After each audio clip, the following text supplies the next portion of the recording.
guys, pakay-kahoy na punta guys, Trias dagat guys. So naana mo pud mi diri guys, balik-balik naman mi diri guys sa puting balas guys. Ochada kayo guys, o di ara di ba? Birthday man sa Mother Earth guys. Dala lang pud laglags mga bata, tanawa ra ni bataan ni ulit kay dagat ni bataan ni. Ni siya ang number 1 guys. Di kini siya magpapilig dagat, bahalag mamidon tagay anak ng tirada dia guys.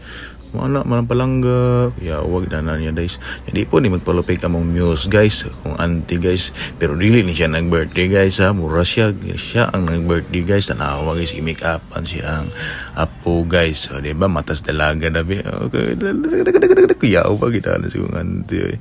Basta matas dalaga, abdi kayo, kuya kayo. Diba? Wala siya na-birthday, pero mo na nag-birthday guys, akong mama guys. Happy birthday mother, I love you. Kantaan siyang apo, diba? Anak naman kinabuhi na to guys. Importante mayong lawas. Anak man pinadays og daghan pang birthday. Anak man na ang ginaingon. Salamat kayo guys, God bless.